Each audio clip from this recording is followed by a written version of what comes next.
So I think we can all agree that this game is freaking fantastic. It looks amazing, it plays amazing, but is it the greatest Spider-Man game of all time? Personally, no, because obviously the best Spider-Man game of all time is the one on PS1, because, it's a true classic, and nothing will ever beat it for the rest of, humanity. Anyway, this game, however, I would put in a close second. Not gonna lie, I think I'm in love with this game, but still, the PS1 game is by far the best and the greatest and the most superior. Anyway, let's get into it.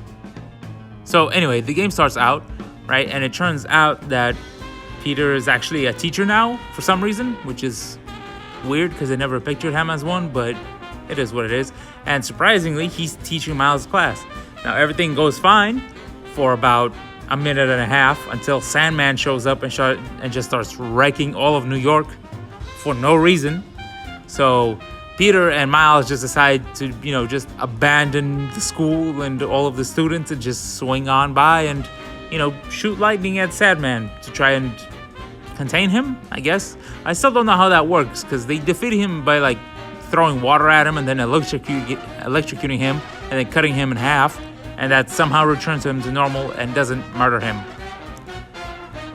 How does that work? I have no idea, but I'm not Spider-Man. So obviously, Peter gets fired, which is not great. But, then he goes home to his girlfriend, so I guess that's consolation, if anything. Anyway, Harry shows up, Harry Osborn. Yeah, the dude just pops out of nowhere, no longer freaking dying, and they're all surprised as hell, what the hell? How are you alive? And Harry's just hey, don't worry about it. I got my means. I'm rich, so I can't die. Anyway, sometime later, Peter and Miles are just doing some guard duty, I guess, at the raft, and which is a prison, by the way. Anyway, so they're just doing guard duty, right? And then suddenly Kraven shows up. Kraven the Hunter, the random ass Russian hunter dude with leather spots on him. Yeah, I'm not understanding his fashion physique either. But anyway, he shows up. He captures Scorpion and Martin Lee, right? And then it turns out later on that this man just straight up murders the Vulture and the Scorpion somehow because he hunts them down and murders them, I guess. Anyway, then he tries to get Felicia, Catwoman or Black Cat or whatever the hell her name is. He tries to kill her, but she manages to escape with the help of Miles. Then after that, Kraven wants to murder Tombstone because why the hell not, right? And while, Peter's running around rescuing civilians and stuff, Harry, turns out that he also has venom powers because nobody saw that coming. And he also learns of, Peter's identity and stuff like that. So Peter and Harry team up for now, right? They try to rescue Tombstone, right? But it turns out that Kraven has also captured Kurt Connors, a.k.a. the Lizard. This man is insatiable. Anyway, so Kraven forces Connors to turn into the Lizard, right? And Connors escapes, right? And then Kraven just, straight up, tries to murder Peter Parker, and then he does. And Peter is dying until Harry, transfers Venom over to him. And then Peter is got even more superpowers because he's superpowered not only by his Spider-Man self, but also by Venom. So that's not good. And then Kraven's just new prey, yes, we will go to murder him. I don't know why my Kraven sounds like Dracula, but it is what it is. So Peter and Harry decide to make a cure for the Lizard because, he's a pretty chill dude. Let's just take the Lizard out of him. So that's exactly what they do. And then upon curing him, Connor sees that, Peter's, being all venomy and stuff. He's just bro, you are quite literally wearing an alien right now. You might want to take that off and destroy it. But Peter's just nah, I'm good, bro. Meanwhile, Kraven literally captures Miles Morales. This is hilarious how often this man is just able to, capture super beings, villains, superheroes, whatever, it doesn't matter. This man, he I don't know how he does it, because if you don't know, this man is, I want to say, mostly human. So him capturing all these super beings is amazing to me. It is hilarious how efficient this man is. Anyway, so he forces Miles to fight Martin Lee, the dude, Negative Man, who quite literally murdered Miles' dad. So he forces them to fight, right? But Miles is just like, no, I'm not going to kill him. So him and Lee escape, right? And then Peter arrives, out of nowhere, like he does, right? And tries to fight Kraven and nearly murders him. But then Miles is just like, Peter, the alien is making you a little bit murdery. Maybe take off the suit. So Harry takes Venom, right, to Oscorp, and he's just like, bro, we got to destroy it right away. But then Harry's just like, no, you can't, because my mysterious goblin disease is back, so I need Venom in order to cure it. And then Peter's like, bro, hell no. But then Harry's just like, hell yes, and then steals it back somehow, right? And then Venom just like escapes, because, Harry turns to Venom, as we know, right?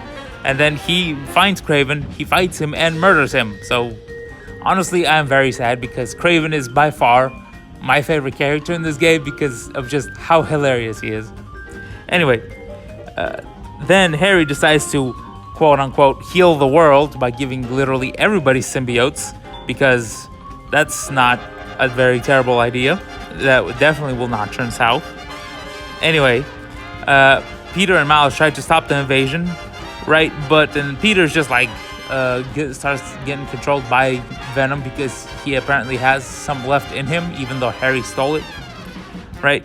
But eventually they manage to, with the help of Martin Lee, turn his Venom into anti-Venom. It's basically the reverse of Venom. So Venom is like a black suit with a white symbol, but anti-Venom is literally a white suit with a black symbol on his chest. So this apparently allows him to kill other symbiotes. Anyway, Venom decides to go back and get his meteorite that he came on Earth with. And he's just like, well, I mean, it's gonna supercharge me and create even more baby Venoms in order to, take over the Earth. So, he's gonna go get that, right? But then Peter and Miles show up and they fight Venom for a little bit. Meanwhile, Mary freaking Jane shows up, right? And she just chucks that rock into a particle accelerator that she just has on hand, because why the hell wouldn't she? And destroys it.